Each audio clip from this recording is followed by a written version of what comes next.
In a quiet village nestled between misty hills, there lived an old woman with gentle hands, silver hair tied in a bun, and a patched shawl draped over her shoulders.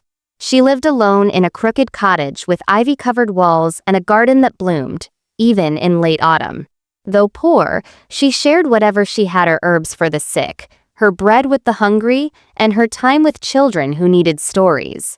One chilly evening, as the sun dipped behind the hills, she wandered down to the river for water. There, half buried in the mud, lay an old clay pot, cracked and dusty. "Poor thing," she murmured, brushing it off. "Still useful for carrying something." She took it home, set it by her hearth, and went to sleep. The next morning, she awoke to a rich aroma.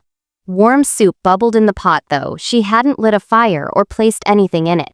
Bewildered but grateful, she ate, then offered some to a hungry traveler knocking on her door.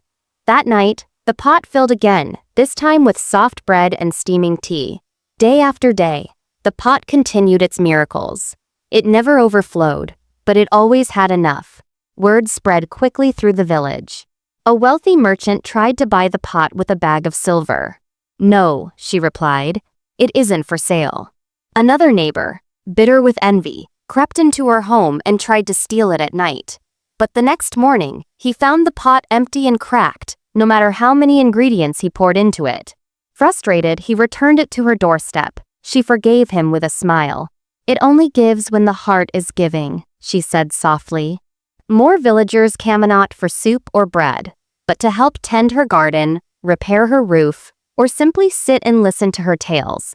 And strangely, the pot began to serve them too, providing food, warmth, or tools, but only when they gave without asking in return. Years passed, and the village changed. Kindness flourished. People stopped measuring what they gave and started watching out for one another.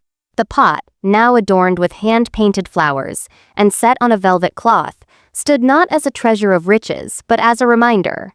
The magic was never in the poteet, was in the heart that used it. Moral of the story is that true generosity multiplies when shared with kindness.